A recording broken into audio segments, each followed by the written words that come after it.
All right. Okay, so Prema, thank you very much again. It's been an honor to have you here with us. Very interesting talk, for sure. So if anyone have a question, please.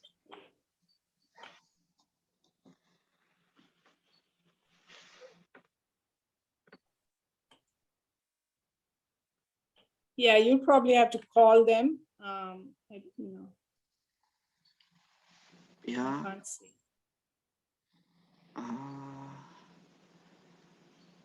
Okay. So I thought I saw a hand somewhere. Oh, yeah. Muhammad. Muhammad, yes. Please go ahead. Sure. Mr. Karan, thank you for this talk. I love this because I'm currently working on a dissertation, which is looking at these very issues that you've talked about in your book. So I have a ton of questions, and maybe that could be a separate conversation we have later on. Sure. But my main question for what you're presenting in your book, so are you working primarily on activist groups that are working on home issues, particularly within Hindu communities, or is it more expensive than what you've talked about here today? It's much more expansive. I'm not just looking at Hindu groups. I'm looking at groups that mobilize as Indian Americans, those who mobilize as South Asians. I'm looking at Sikh organizations, Muslim organizations, Dalit organizations, Indian Christian groups, those who mobilize as Indian American or South Asian American Democrats, those who mobilize as Republicans. So I'm looking at all of this. It's a much more expansive study. And it's not just around, I'm looking at mobilization in the US, but both at mobilization around South Asia or India-based issues and issues in the US.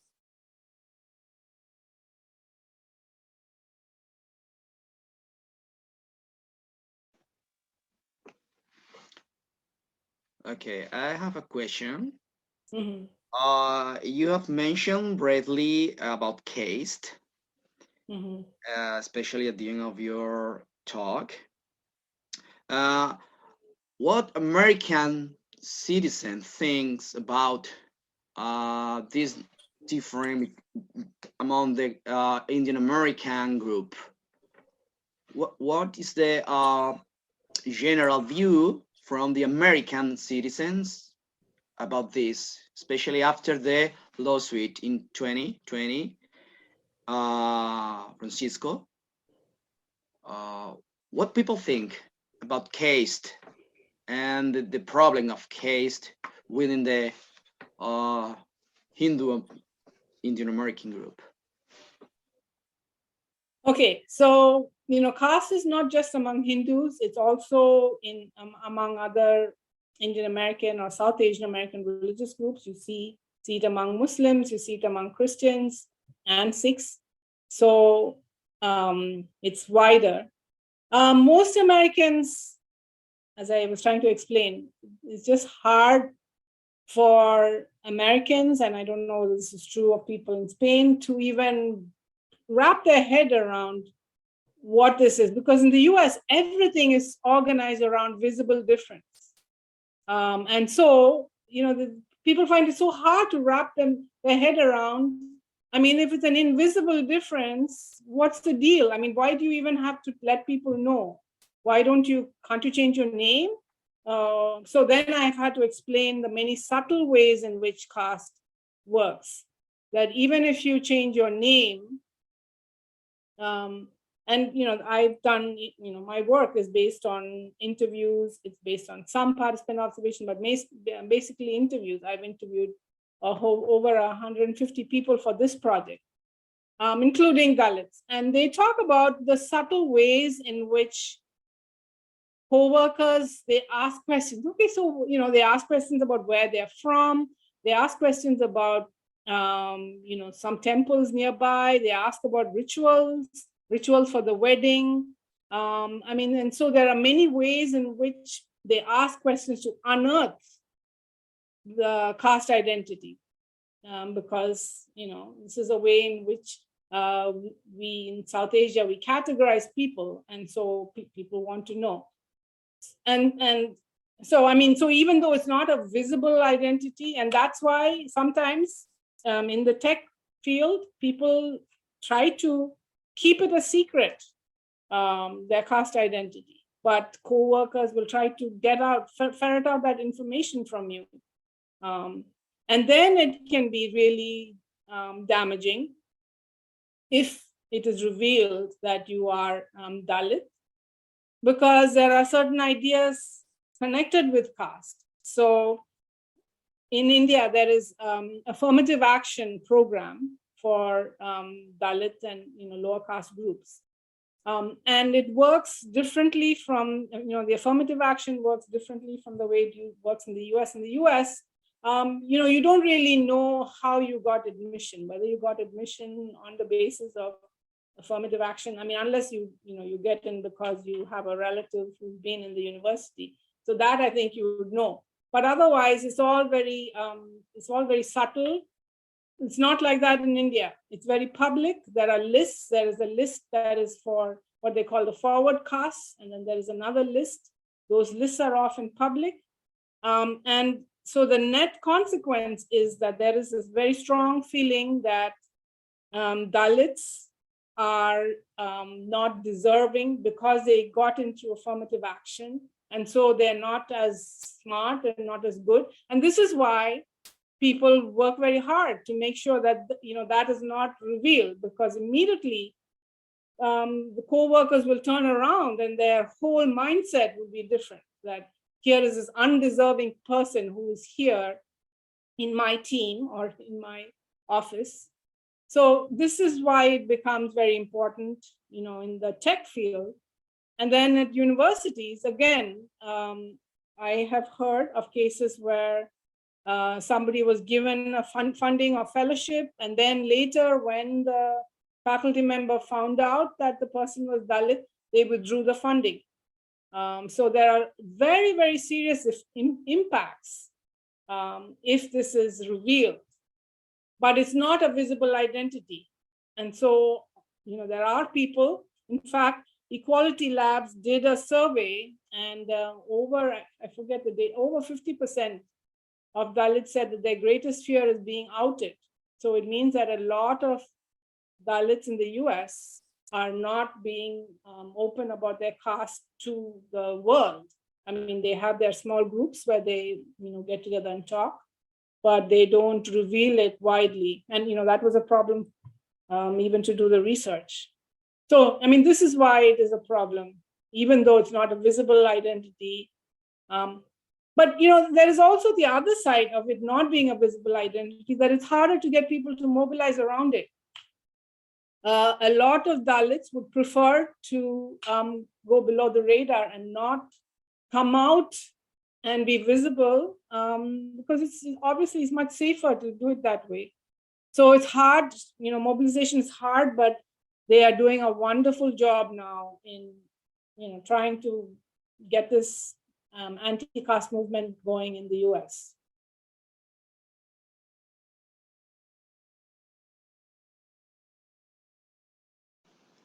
Thank you very much. Can I stick my oar in there and ask a question? Yes, please.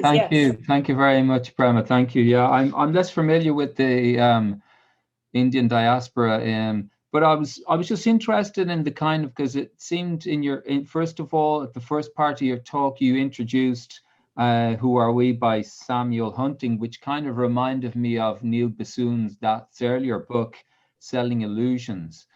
And what I was trying to create a link between this idea. First of all, it seems to me from a distance, because I live in Spain, but I have worked more on the Indian diaspora in the UK, and the fact that in the Indian American diaspora seems to more kind of downplay difference, and there is more of also on the other hand, there's more of a pressure on diasporic groups to integrate into this idea of American citizenship. While in the UK, that's not the question. You can more or less live a whole life in the UK, and you can, exist in these adjacent cultures and multiculturalism in itself. So from there, I started to think about, because the people who are working in IT are caste Hindus, upper caste from privileged backgrounds, I don't know, were they consciously or unconsciously more or less assuming some sort of pseudo-white identity, like this, like pseudo-Aryan, which is always constructed against caste or Muslim or. So I was wondering, was the model of multiculturalism that somehow there is a model, whether it's written or not, that you kind of have to integrate into this idea of being American, which it's underwritten as some kind of white Anglo-Saxon, even though that's not said.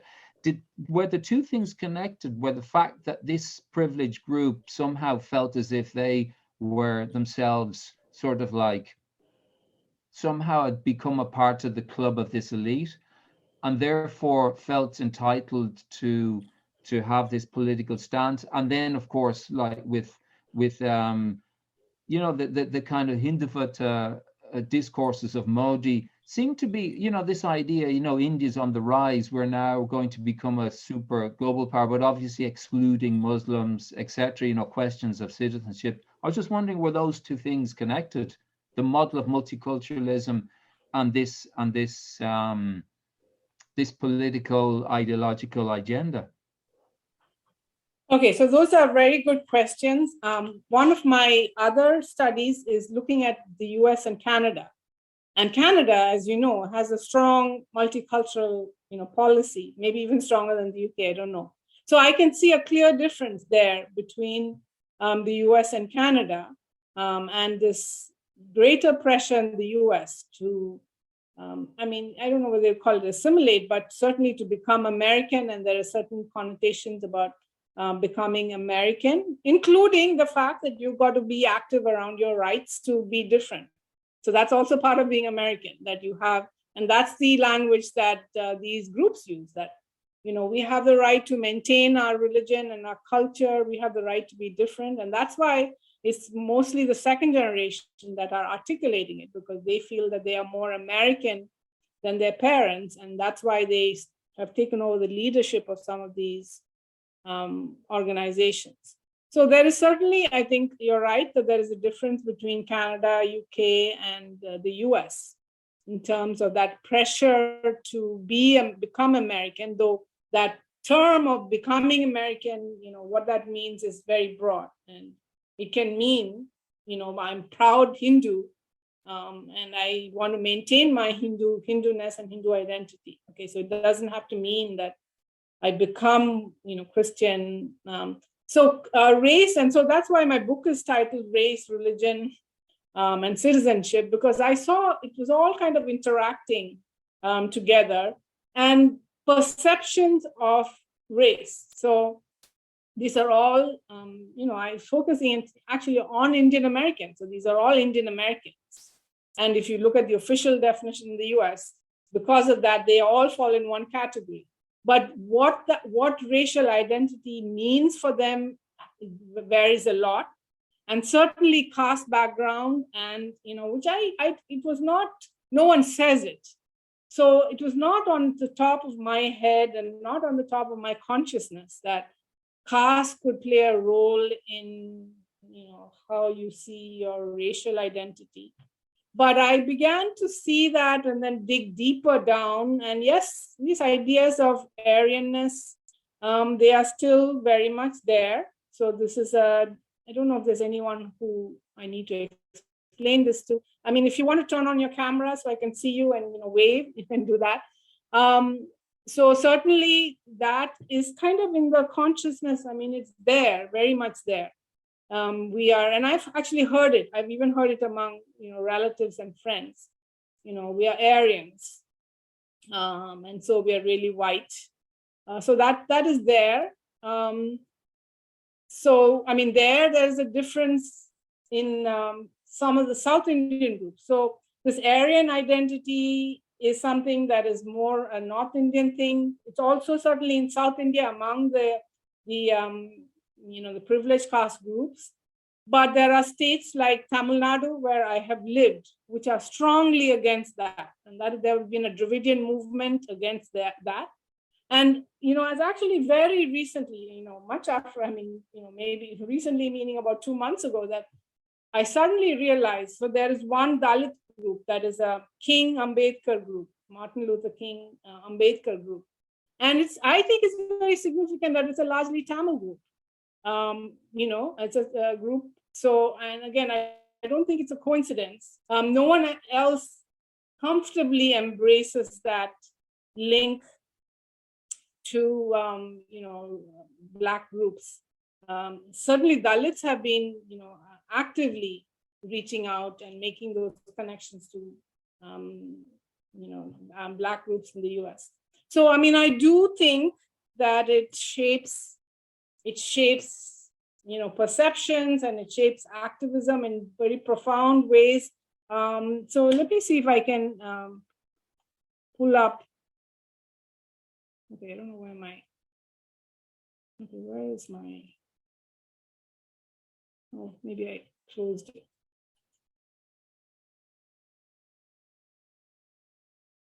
Yeah, I actually have a slide where I try to, okay. Yeah, I don't know how to do it. I had a slide where I tried to show that it's kind of underneath this, and what you see on top, but it's down there, but it's actually shaping everything else in subtle ways, but it's there. So certainly, caste plays a role. So what's the other question about Hindus versus? I know I wrote Hindu down. I don't remember now what you had. Some question about Hindus. I can't remember. What was that? Yeah. I think you've more or less. Wait. Yeah, you've more or less answered, I think, the question. Definitely, you've established a link between the model of multiculturalism, the US model, and how somehow these upper caste Hindus have affiliated with that model, and that's kind of tainted somehow their ideological stance vis-a-vis, the kind of conservative and regressive kind of turn that's happening at the moment in India. I was also just wondering if because I'm not too sure, because I think after the US is the UK one of the more stronger kind of like diasporic communities globally. I think it is one, and I was just wondering, is either the same kind of like Hindu advocacy groups, or does the fact that the UK have a different kind of model of multiculturalism, even if you compare it to France? I was just wondering, does that somehow shape the fact that they can actually come out and say these things publicly, that there's a space for them and they feel kind of, entitled to say this? So the UK is certainly very important in terms of diaspora, and there are close links between some of these groups, and I know they bounce ideas off, and when one thing is successful in the UK, they try, because UK is an older diaspora in some ways. Though we have one segment that's very old, but most of it is after 1965, really in the 70s. And so they have these links. So I would say that it's important. I think your other question was about how do Hindus, they talk about what's happening in India and politics in India and the support. So, so even in terms of partisan politics, it's complicated. There is certainly, a group of Hindus, but also other groups that support the Republican Party and that support, Hindu nationalism. And this was very clearest around the 2016 elections when there was a Republican Hindu coalition. But since then, I think what has happened, and people have been talking about it, is that Hindu groups, and this may be Indian Hindu groups, they have realized that you need to have a bipartisan strategy. You cannot just pitch to one party. You need to have bipartisan strategy, and that's what we saw in 2020. That there were Hindu groups that were supporting Modi, that were trying to woo politicians in the US, including politicians of Indian American background. So there was one politician, Ro Khanna, who stood against, said something against Hindutva. He took a public stance. And that was a bold thing to do because his constituency, unlike many of the other people in Congress, his constituency was a big Indian American, Hindu American constituency. And so immediately there was a Hindu challenger who rose up, supported by Hindu groups, to challenge Ro Khanna. Ro Khanna won resoundingly. But we see this, and they're both, Ro Khanna is a Democrat. So now there is a bipartisan strategy, I think, to sell or to gain supporters for India, Modi's India. Yeah. Other questions?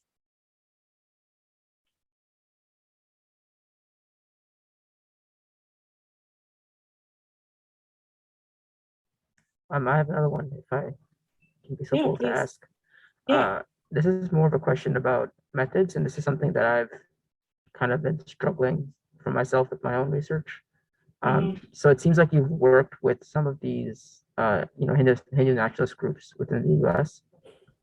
And I was maybe wondering if you could talk about perhaps some of the challenges you encountered in doing that kind of research, and trying to get that side of it, specifically because, from what I've gathered, from what you've said, you have a certain a viewpoint that's maybe against what they're advocating for.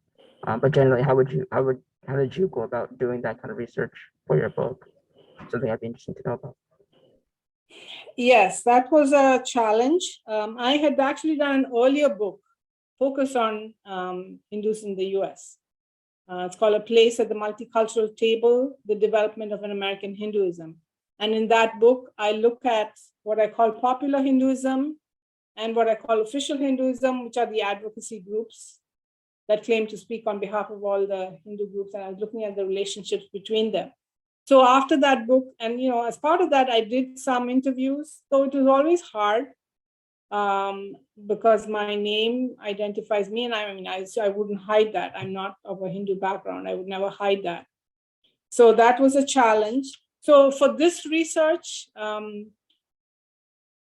sometimes I use research assistants, but again, I was not hiding anything. I made sure that they told people that they were working for me, and they spoke to some people. But in a lot of it, I relied on public, media statements, and with COVID, a lot of things went online. So I would watch that. I would transcribe it. But all of these groups, they are media hungry, so they are out there, and so. For me, it's easier to rely on what is out in the public domain, because whatever they said in a one-on-one interview, whether it's with me or someone else, can always be challenged. They may say that never happened, but if I have a public statement and I can put the citation, I can put the link in thing, it becomes much harder. So for this project, I have largely that part of it alone.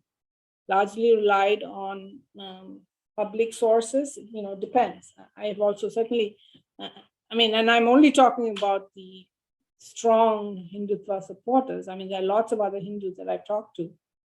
But when it comes to some of these organizations who have me on some kind of list anyway, it's easier for me to rely on, these public statements.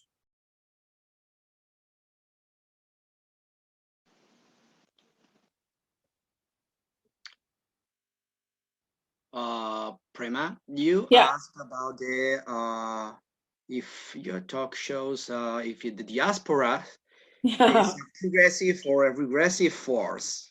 Yeah. I actually would like to ask you, what does it mean? What is progressive and regressive? In what terms? And what's the deal?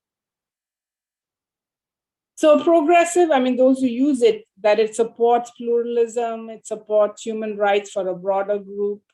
Regressive is if they're using ethno-national claims, ethno-national identity to exclude rights to some groups and only asking for it for, one section, usually the majority group.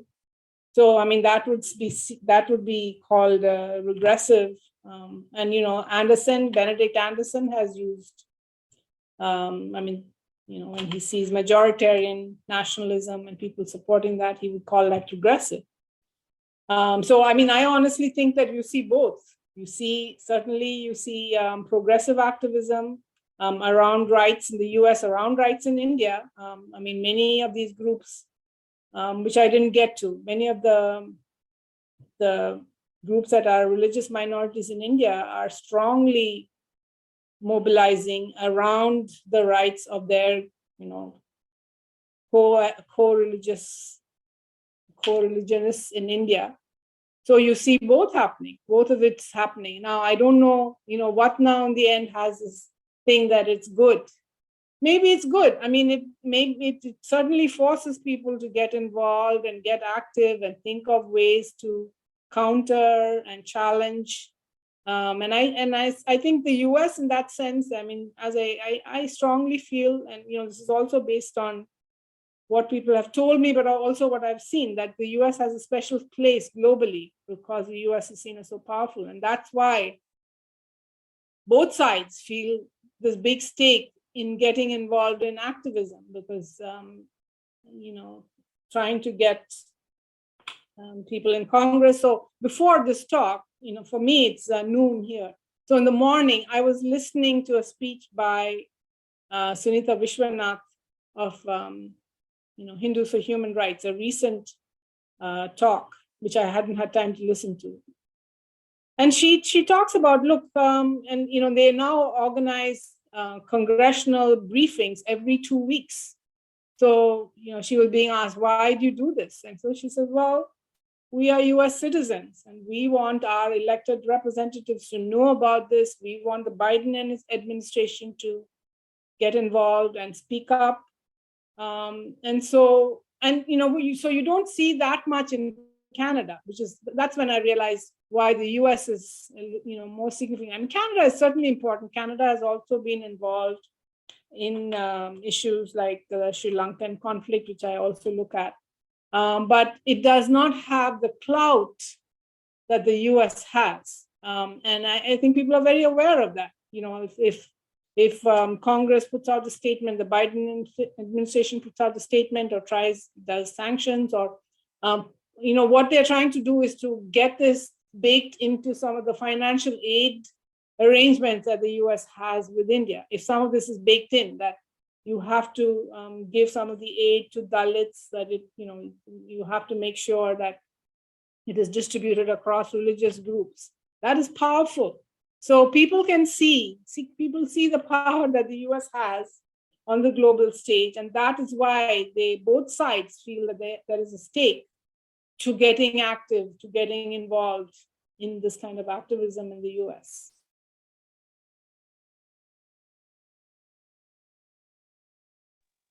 So nice. Any question? I don't know, Prema, if you want to talk anything else, a little bit more about your new book. Yeah, I can talk about my book. Let me see if I can. I'm not quite sure. Okay, let me see.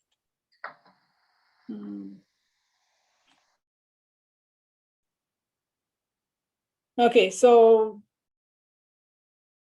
can you see? No. No. No, you can't. Okay, let me see. You have to share. Okay, yeah. So here is yeah.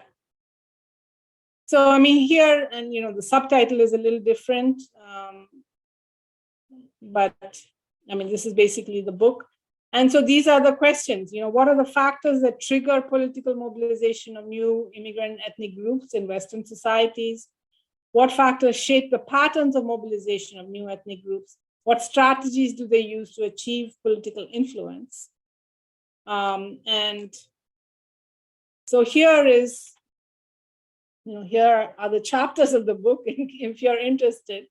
After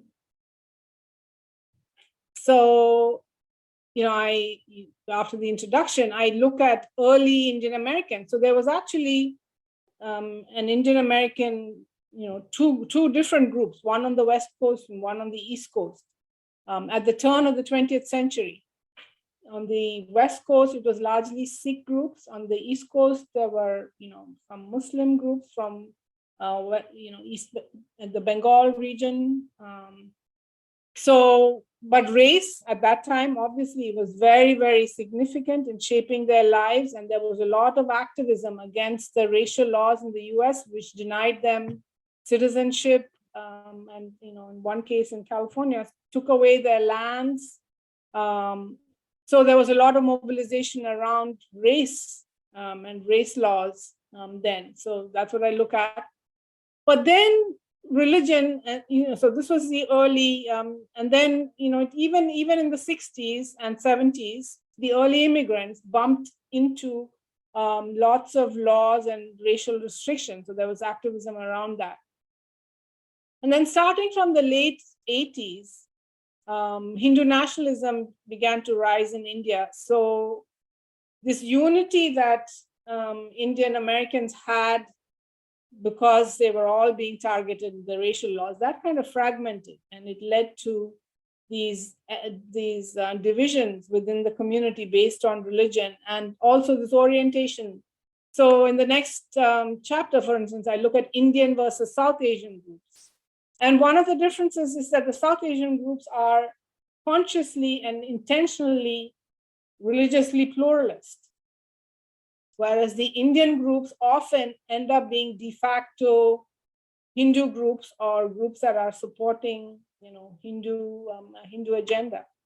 So, I look at some of that in this chapter on Indian versus South Asian groups.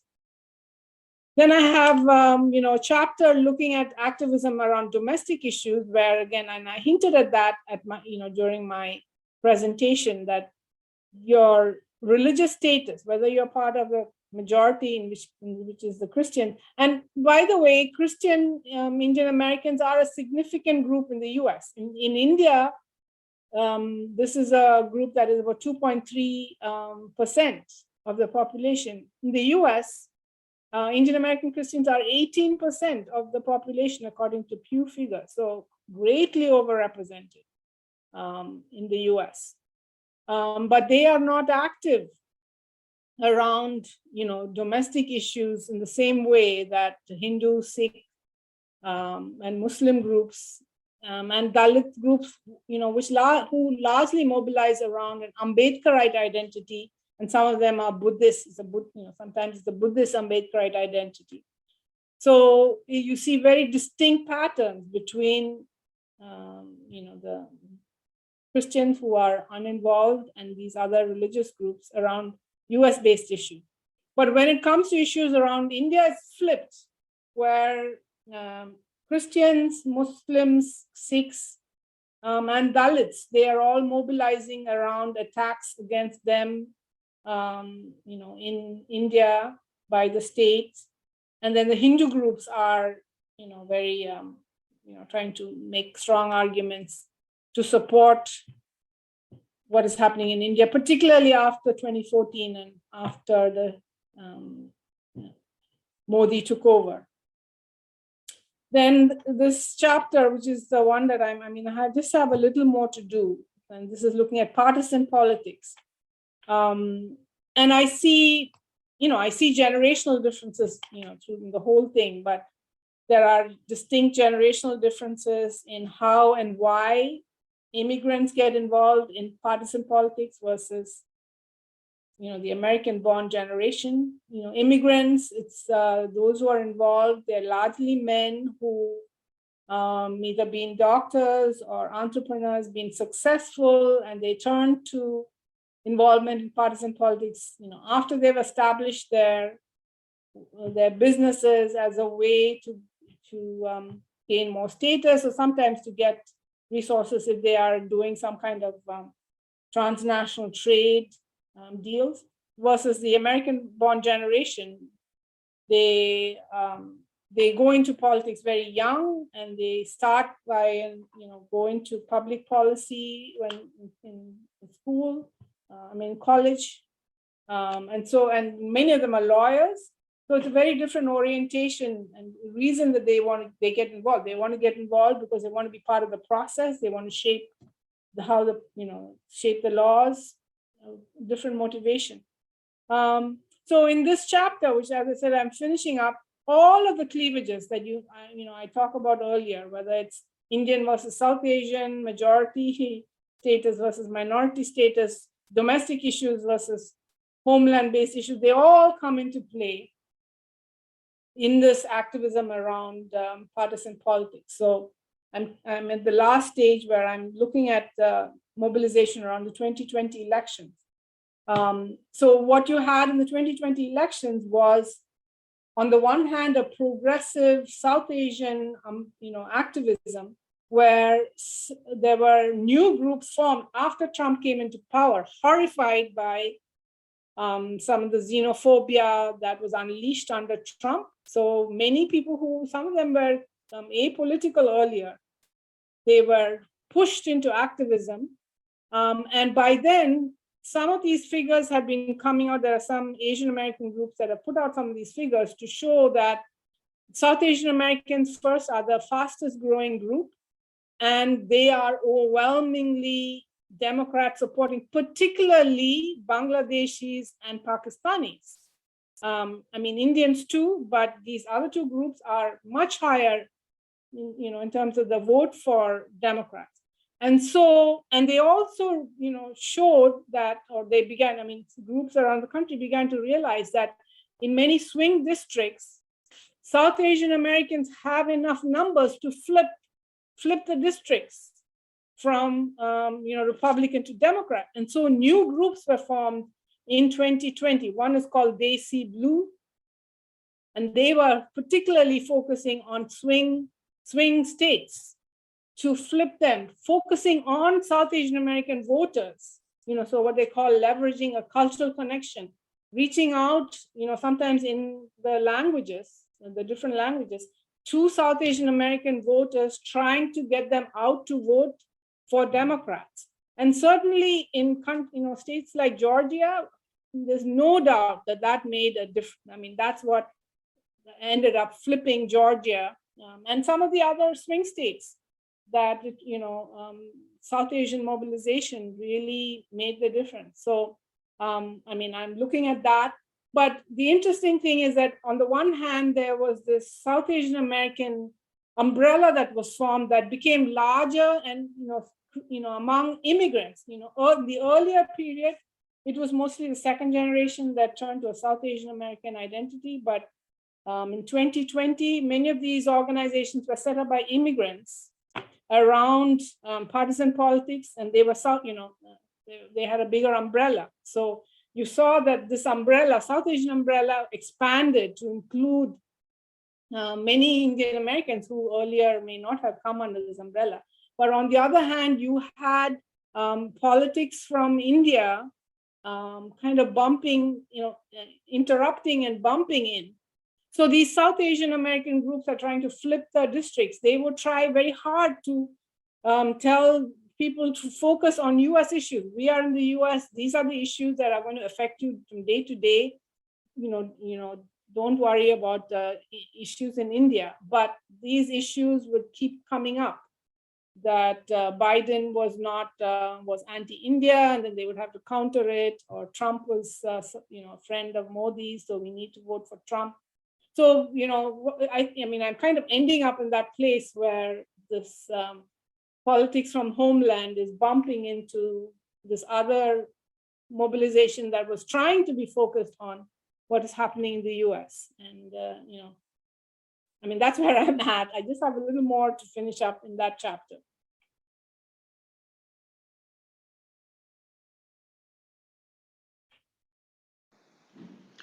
Okay, so thank you very much. I think we can finish the session for today.